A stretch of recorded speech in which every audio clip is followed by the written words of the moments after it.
La fatigue de la guerre pousse-t-elle l'Ukraine à négocier? La question est posée, même si pour Josep Borrell, nous ne pouvons pas nous permettre d'être fatigués. Monique Olivier a dit regretter tout ce qui s'est passé. L'ex-compagne de Michel Fourniret est jugée pour complicité dans les enlèvements et les meurtres de 3 jeunes filles. La Finlande ferme son dernier poste frontière encore ouvert avec la Russie et accuse Moscou d'orchestrer une crise migratoire. Un changement de ton dans les déclarations du secrétaire général de l'OTAN sur l'Ukraine avant le Conseil des Affaires étrangères a lancé une conversation derrière les portes closes de Bruxelles sur ce que pourrait être la fin de la guerre en Ukraine. Certains analystes pensent que Jens Stoltenberg s'est un peu éloigné de son attitude passée, qui consistait à dire qu'il fallait chercher à défendre l'Ukraine autant que possible. I was left wondering, why did he say that Ukraine had already recaptured 50% of its territory? And I was thinking to myself, well, is this a sign that maybe NATO is thinking about the future of Ukraine?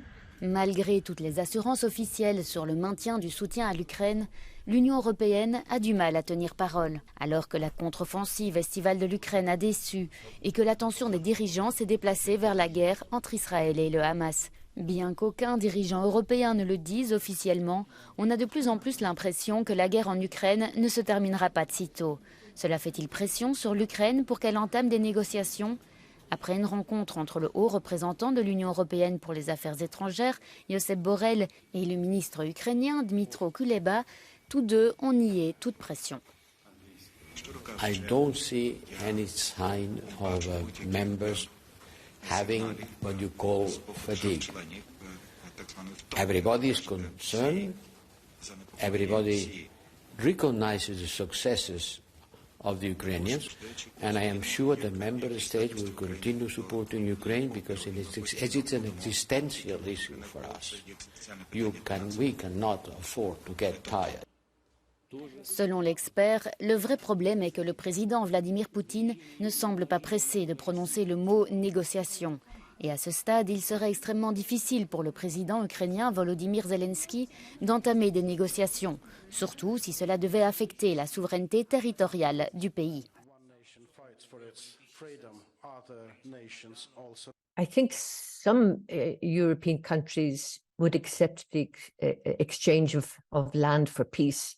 But this is very complicated, highly political, highly emotional. But President Zelensky himself would be the person who would have to make this decision, but it's a kind of treacherous decision as well. Le soutien de l'OTAN jouerait un rôle important pour l'avenir de ce conflit et la possibilité que l'Ukraine devienne membre de l'Alliance pourrait être cruciale.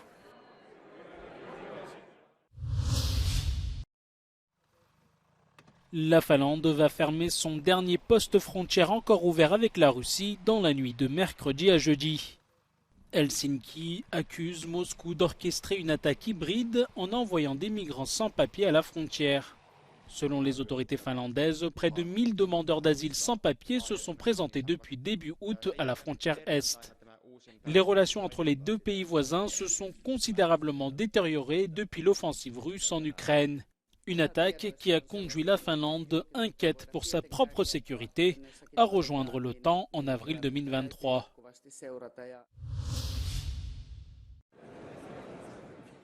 En pleine crise budgétaire, le chancelier allemand Olaf Scholz a défendu ce mardi devant le Bundestag sa volonté de poursuivre le soutien à l'Ukraine. L'Allemagne, qui va devoir recourir plus que prévu à l'emprunt pour financer ses dépenses, est le pays qui fournit l'aide la plus importante à l'Ukraine, derrière les États-Unis. Wir setzen diese Unterstützung fort, so lange wie nötig. Unsere zivile Unterstützung kommt noch hinzu, über den Bundeshaushalt und auch über die Europäische Union. Geld, das wir natürlich bei Regierungsantritt und vor Kriegsbeginn nicht eingeplant hatten.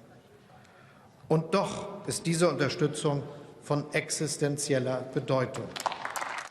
L'aide américaine est de son côté bloquée au Congrès depuis des semaines, mais le secrétaire général de l'OTAN se veut confiant.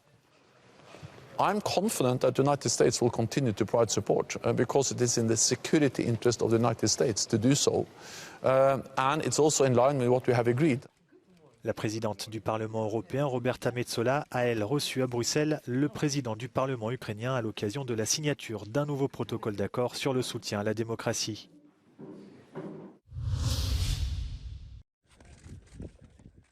Ursula von der Leyen appelle à la création d'une alliance mondiale pour lutter contre le trafic de migrants. Lors d'une conférence organisée à Bruxelles, la présidente de la Commission européenne a annoncé la création de groupes d'experts qui travailleront sur la prévention, l'application de la législation et la mise en place de routes migratoires légales. We also need a global alliance with a common governance and shared goals. It should be global not only in geographical sense, but also in its scope, by focusing on prevention, on response, and on legal alternatives to the deadly smuggling routes.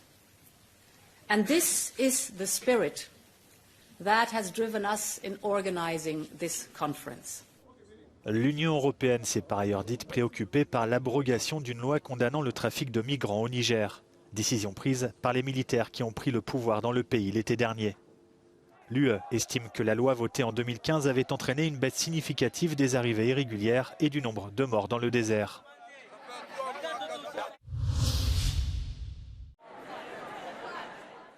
Le président de la COP28 sur le climat est accusé d'avoir abusé de sa position pour conclure des marchés sur les énergies fossiles. Sultan Al-Jaber préside la conférence sur le climat qui s'ouvre jeudi à Dubaï et dément les accusations portées contre lui. Le quinquagénaire émirien occupe plusieurs postes de front. Sultan Al-Jaber est ministre de l'Industrie et des Technologies et il est aussi le PDG du groupe Abu Dhabi National Oil Company. La BBC est à l'origine des accusations portées contre l'homme d'affaires. La chaîne de télévision britannique appuie son enquête sur des documents recueillis par les journalistes du Center for Climate Reporting.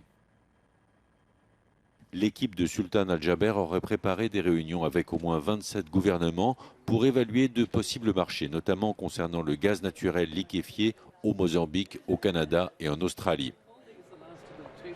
It's very worrying because perceptions matter, and there was already a perception that the presidency was a bit compromised, and this may make the situation even more difficult. We have no time for a bad COP. We have to have as much progress at this COP as possible because we're running out of time. Selon Antonio Guterres, les enjeux sont trop importants et la COP28 ne doit pas être fragilisée. Leaders must act to limit global temperature rise to 1.5 degrees, protect people from climate chaos and end the fossil fuel age. Sultan Al-Jaber rejette auprès de l'AFP les accusations de la BBC. Un porte-parole de l'homme d'affaires estime extrêmement décevant que la BBC utilise des documents non vérifiés. La justice européenne a tranché. Selon un arrêt de la Cour de justice de l'Union européenne, une administration publique peut décider d'interdire le port de signes religieux à l'ensemble de ses employés, tant que cette décision s'applique à tous. L'interdiction s'applique aussi aux employés qui ne sont pas en contact avec le public. Une règle interne d'une administration communale interdisant de façon générale et indifférenciée aux membres du personnel de cette administration le port visible sur le lieu de travail de tout signe révélant notamment des convictions philosophiques ou religieuses peut être justifiée par la volonté de la dite administration d'instaurer, compte tenu du contexte qui est le sien, un environnement administratif totalement neutre. En 2021, une commune belge avait interdit à l'une de ses employées de porter le foulard islamique sur son lieu de travail. L'employé a alors attaqué cette décision en justice, estimant qu'elle était discriminatoire et violait sa liberté religieuse. Au premier jour de son procès devant la cour d'assises des Hauts-de-Seine, Monique Olivier a dit regretter tout ce qui s'est passé. L'épouse de l'ogre des Ardennes est jugée pour complicité dans les enlèvements et les meurtres d'Estelle Mouzin, Johanna Parish et Marie-Angèle Domès. En 2019, Monique Olivier était revenue sur l'alibi de son mari dans l'enquête sur la disparition d'Estelle Mouzin.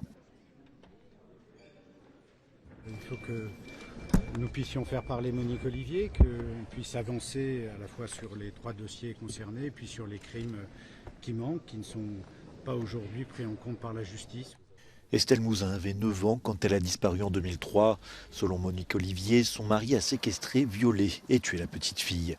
Son corps n'a pas été retrouvé, pas plus que celui de Marie-Angèle Domès qui avait 18 ans quand elle a disparu en 1988. En 2008, Johanna Parish avait 20 ans quand la jeune Britannique a été violée et battue avant sa mort. Première décision de justice favorable pour Tesla qui a entamé des poursuites contre l'État suédois. En cause, une grève des salariés du constructeur automobile qui réclame l'application des conventions collectives, ce que le groupe d'Elon Musk refuse. La grève s'est étendue au secteur postal, ce qui a provoqué le blocage de l'envoi des plaques d'immatriculation. L'agence suédoise des transports a indiqué avoir reçu du tribunal une décision provisoire, lui demandant d'accepter que Tesla puisse collecter les plaques d'immatriculation directement auprès du fabricant.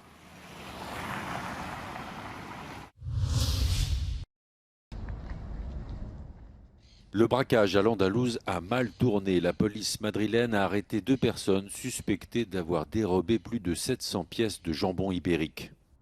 Les forces de l'ordre espagnoles estiment la valeur du butin à 200 000 €. La charcuterie avait été dérobée à Villanueva de Córdoba, au cœur de l'Andalousie. Les voleurs ont laissé une partie de la cargaison dans un séchoir. La garde civile a retrouvé les autres pièces de pata negra dans 2 fourgonnettes garées dans la banlieue de Madrid. Les 2 suspects sont placés sous contrôle judiciaire.